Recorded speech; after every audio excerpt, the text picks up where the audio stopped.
She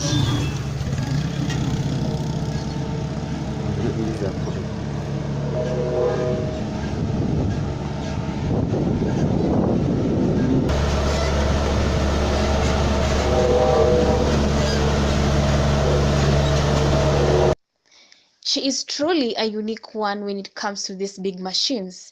Jennifer operates these machines to ensure our roads are well built.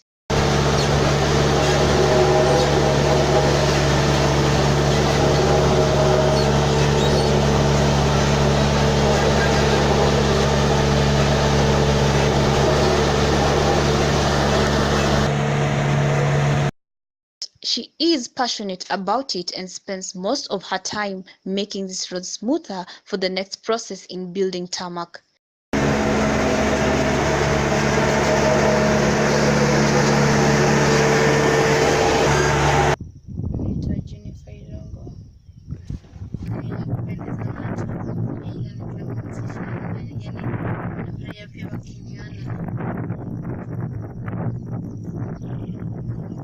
She is good at using a double drum as well as other heavy machines.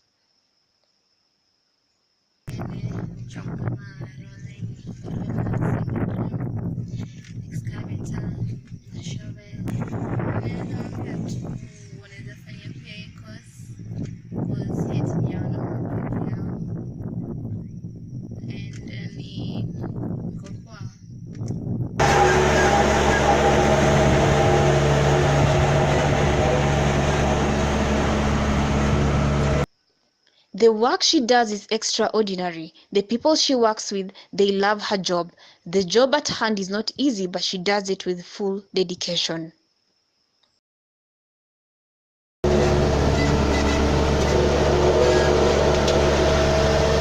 By the way, kazi yake iko sawa na ni ngumu sana kupata wasichana kama wakifanya kazi kama hii.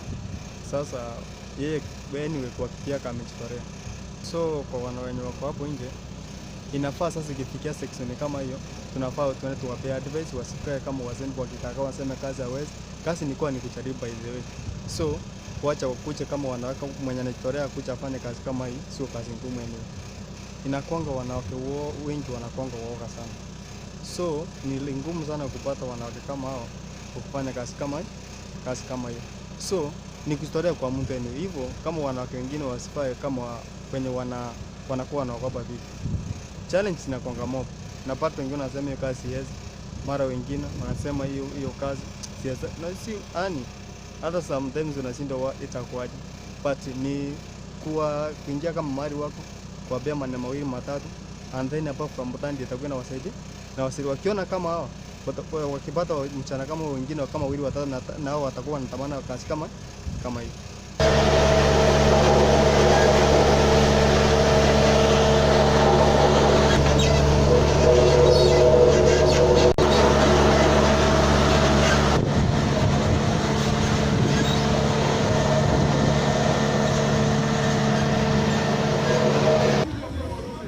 Kwa majina naitwa Irene Wekesa. Biashara yangu ni grocery tu hapa. Nauza mboga, nauza nyanya, vitunguu, mafuta pia. At least mtu akinunua mboga anahitaji mafuta ya kupikia, nikaongeza pale. Ndizi, vitu kama tu hizo za nyumbani tu.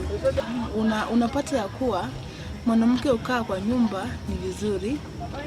Na uzuri wake hauzidi ule ubaya. Manake anapokaa pale kwa nyumba, vitu vingi vinahitajika, mahitaji yapo pale hapa na pale. So ukisema mwachie tu mwanaume peke yake atang'ang'ana sana. Ama utapata at the end of it unapata conflict ama vita vimeamka, manake kuna kitu umekiona, umekihitaji, alafu ya hajafikia pale. So wakati utaitisha labda kutakuwa ni vita kwa hiyo nyumba.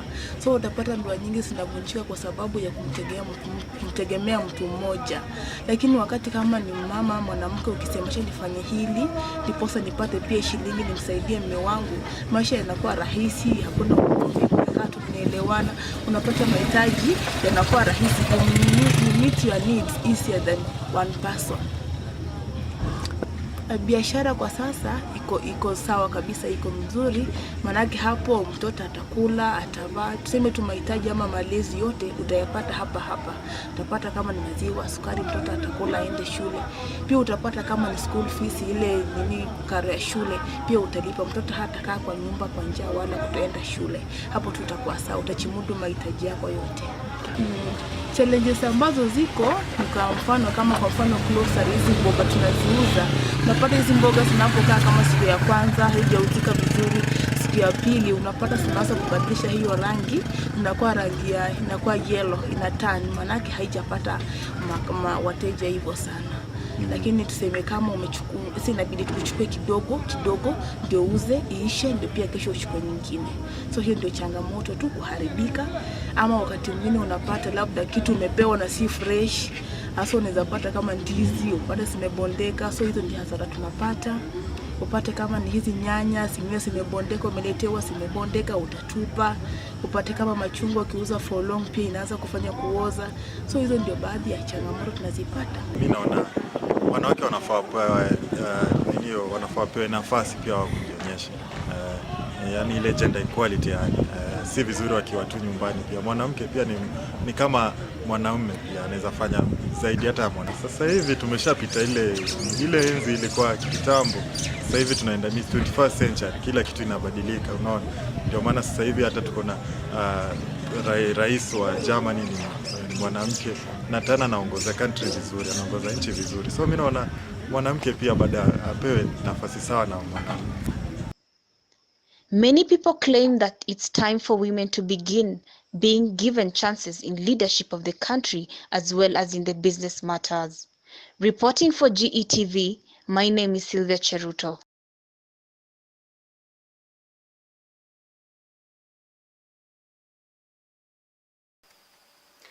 Join the conversation on our social media handles: Facebook at GETV Newsroom, on Twitter at GETV Weekend Edition, and the hashtag is Weekend Catch Up. We will be back after a short break. Sema Njoki. Poa sana mama. Aki mimi sioni nikikuja. Mbona? Sitaki hizo maswali za Auntie Irene. Utolewa lini? Siendelee kulea football team yake, achana na maisha watu wengine. Njoki, acha nikupigie. Mom, tunaweza ongea, niko na Airtel tubonge. Alafu ni Auntie Shiro napika. Mashakura, I can't. Kazi Magina yeye yoshina na boyfriends tofauti, wako na hairstyles funny. Kwa change nayo? Njoki, acha nikupigie. Uncle John drama. Nani anasema mimi iko drama? Mom. Njoki, uko kwa loudspeaker. Tumia Airtel Tubonge kumake Airtel to Airtel calls bila charges na other networks for 2 bob a minute. Si uniambie kuhusu hiyo Airtel Tubonge unashinda ukitaja.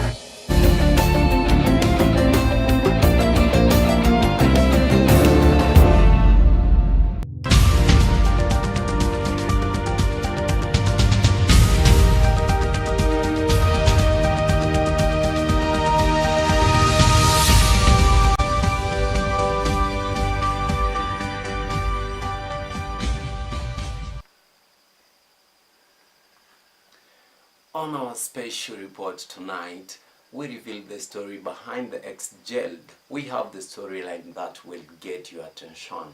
On our story, we reveal what we should do for these people who, in most cases, are our young generation. Our reporter Cynthia has more on this.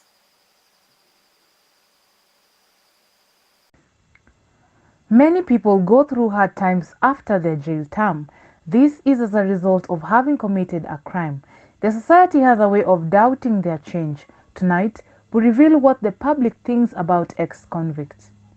I feel like we should actually really give them a second chance, at least to prove themselves, so that if they actually do go and mess up an opportunity where they are the ones who have been handed that opportunity and they mess it up, then actually now you can actually call them back and tell them, no, like we actually don't trust you now.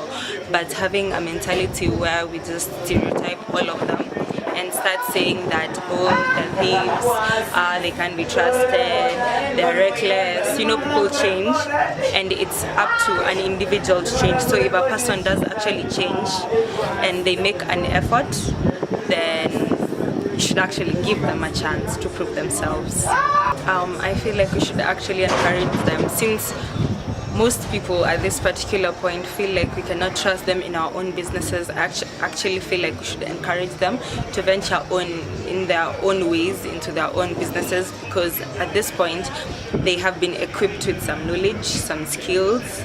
So it's, for me, I feel like I would actually just let them go forth into the world actually and open your own business, have a feel of that independence, and also it gives you responsibility, so you have to actually like cater for yourself.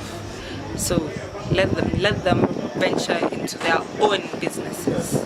Okay, I feel like they should have, okay, I've seen this in the US where they have what's that they called, these guys who they answer back to, pretend the name, but they should each be assigned someone who actually follows up with them, make sure they have a job, make sure they have a place to stay, and make sure they have like meetings, regular meetings with them on like scheduled dates. Like you can say like after 2 weeks we have to meet up, after 3 weeks we have to meet up, we talk about things, and these people will also help them look for jobs. If they don't want to be self-employed, they can also help them look for jobs, opportunities where they don't necessarily have to start as CEOs or whatever, but they can start as just as groundkeepers, and just let them venture into the world and actually be given opportunities to prove themselves.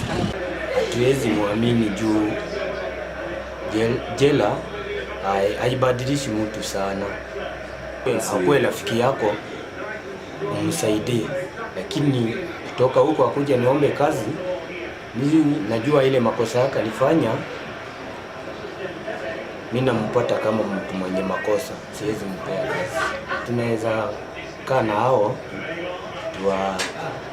tuongeleshe wasifanye makosa yoyote yenye inaweza wapeleka jela. Trust is an issue, but still we as a society need the support of these people in national building. Not everyone has the belief that we can trust them, yet we can find a way to help them within our society. Reporting for GETV, my name is Cynthia Okoth.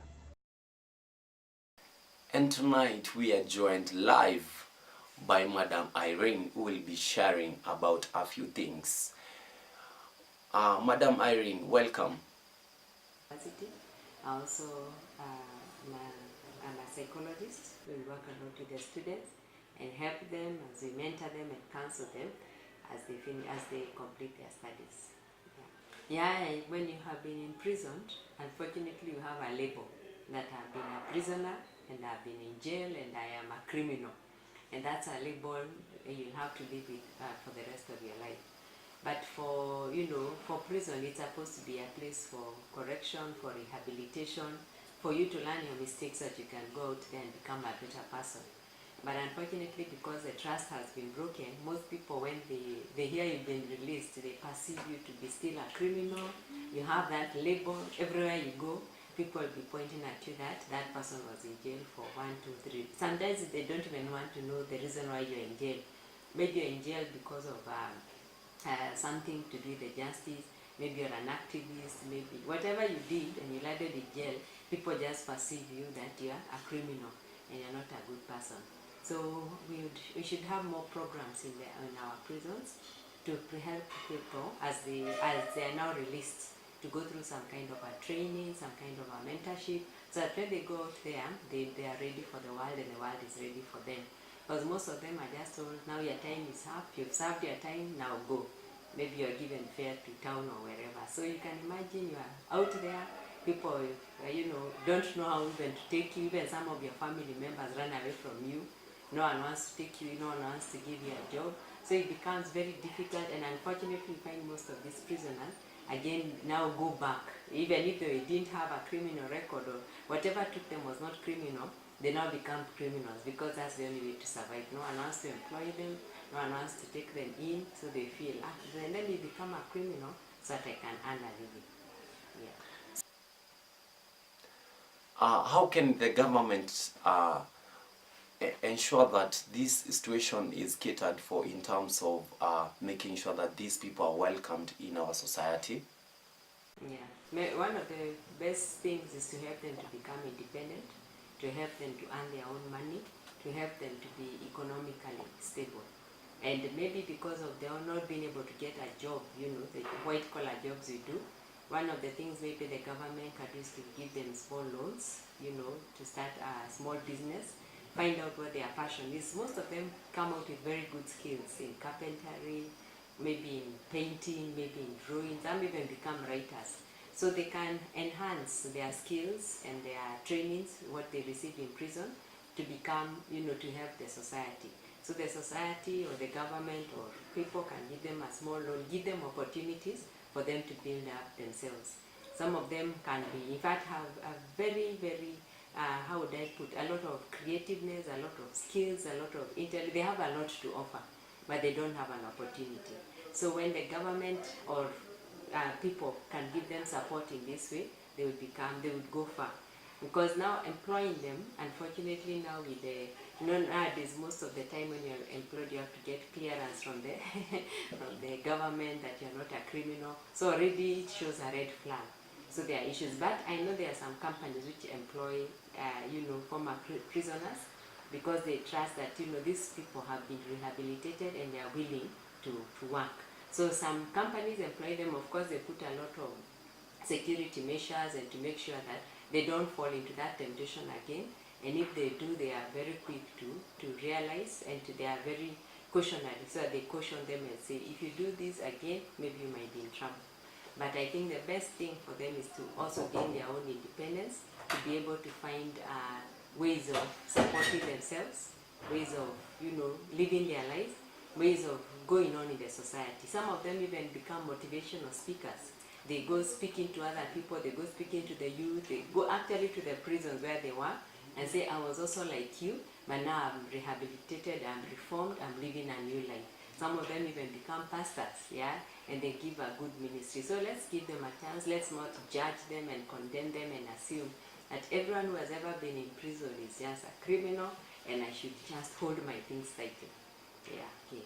One of our visits, we go to the prison visits, and we talk a lot to these people. So we went and I remember one who was in prison said that before they got into prison they were addicted. They were addicted to alcohol, they were addicted to drugs. But when they were in prison, it gave them a chance to reform and to become, you know, to overcome their addiction. So being in prison is not easy. It's a very difficult place. It can be very traumatic. It can be, you know, your freedom is taken away from you. But it's also an opportunity of you to rebuild yourself, to, you know, gain new skills. There is a lot of opportunity nowadays in our prisons. You can go to school, you can learn a skill, but also, you know, it's a second chance for you to become better. Some, unfortunately, are in prison because, not because anything they do, but because justice somewhere did not prevail, and somehow they got the wrong justice. They were convicted wrongly. We've heard of people who are in prison for long, but they actually didn't do anything wrong. But that season you are there, just make the use of every opportunity. If there is school, if there is a skill, you know, reach out to your fellow inmates, do something because you are there for a long time and there is nowhere else you can go for that season. Make the use of every opportunity, work your best, and you know, there's always a second chance out there. It's always, you know, you can have what can I say? A second, a reborn, a new life.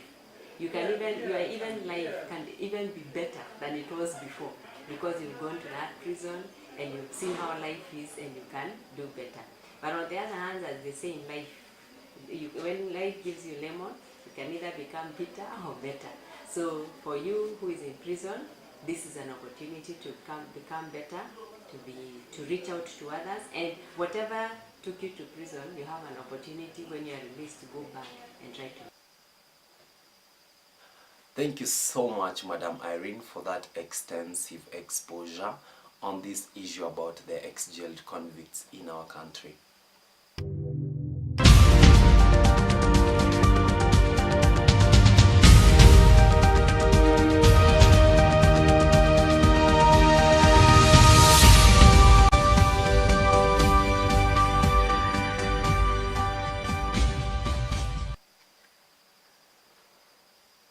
And on our last story, The conflict in religion matters has been there for decades. Following the increase in numbers of cases including religion matters, we have vested to go deep to know why we had increased number of attacks in churches during Christmas and Easter Day. Our reporter has more on this.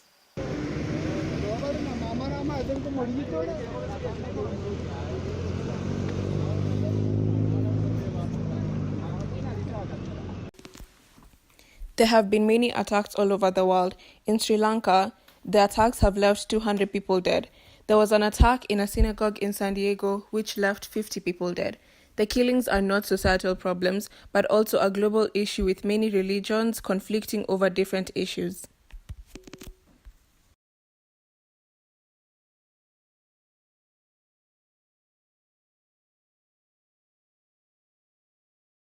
I actually find it unfair and inhuman because everyone has a right to religion. There's no perfect religion.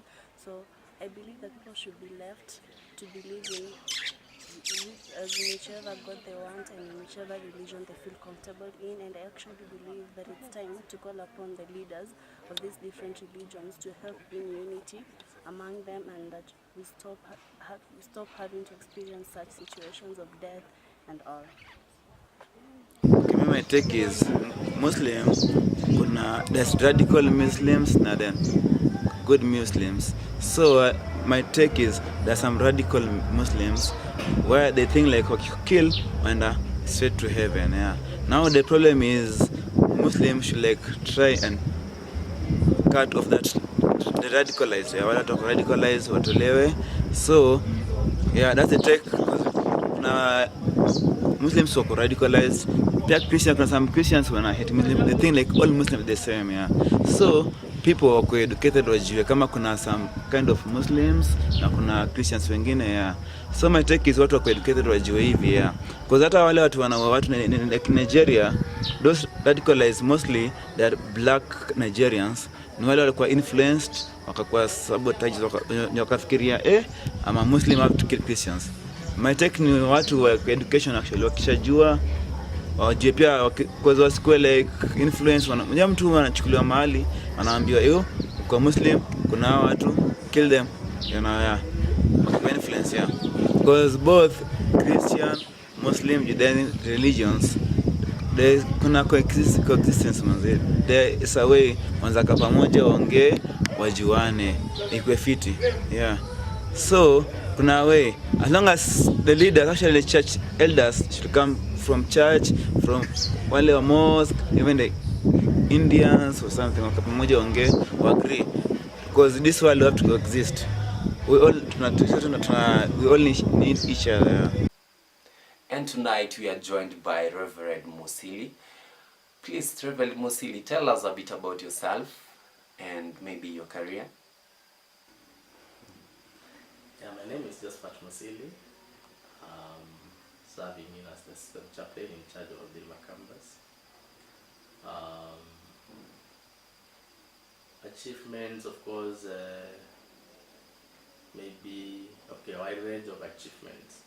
Of course, I'm a family man. I am married to Evelyn. We have 3 children. This is my 12th year in full-time ministry. I've served as a pastor in charge of a church for 8 years. I've been here for 3 years in Getv, and I've served at Getv University for 1 year as a chaplain as well. I hold a bachelor's degree in theology and a master's degree in business administration. I have run a mentorship program for the young people for the last 12 years. There are many success stories.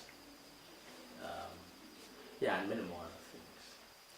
So, Reverend Massey, how can we solve the issue of religious conflict in our country and all over the world, because it's been an issue within us in societies that we live in? Yeah, the religious animosity between Muslims and Christians has been there for ages. It's just happening now, but it has always happened in the past. And part of the reason why this happened is because of the religious teachings, especially the Islamic faith, where they are taught that if you kill a Christian, that earns you an express ticket to heaven, as opposed to killing a kafiri, or a person who doesn't believe. Find ways of preaching a gospel that tolerates the other person. That, of course, that approach is very political. It is not very Christian. Christian faith is not violent, a violent faith, but more Islamic faith has a bit of those tenets. And that so, how to calm that and continue to exist peacefully is a big question. It's a big question, because religious tolerance has a political connotation, and the question is, when we pursue a political strategy to sort out religious issues, where does that leave religion? Where does that leave Christianity, which is non-violent? So because even as we talk about tolerance, for Islamic faith, the other strategies they will use would be finding their space in the political government of the time, and where they will be able to advance their faith in other means and strategies. But where does that leave Christian faith? And how do you think we can solve this conflict between religions? So for me, yes, I will support that we shouldn't kill one another, but then every faith must find its ways of winning their converts without killing anyone. But we cannot preach a situation where we stop it. That's not a reality. And the two kingdoms, the two faiths have different areas where they will never agree. And so we can't imagine there's a situation we'll be able to merge the two, and be able to coexist. So it's a big question that is an ongoing conversation. But of course, there must be a serious campaign against violence against anyone, whether they subscribe to the Christian faith or any other faith. Because this is something that has been happening not just in Christian faith. At times when someone bombs a building, do we know how many Christians are there? We don't. We don't know how many Hindus are there. So I think it's not the entire Islamic faith, but there's a section of Islamic faith that is extremely violent and believes in manslaughter. That has to be preached against. Thank you so much, Reverend Massey, for that deep analysis. We hope that things will change in the near future. Thank you very much for watching. You can subscribe on our YouTube channel at Getv News for more news and information about our program. See you next time. And for the quote of the day, we tell you, never give up trying.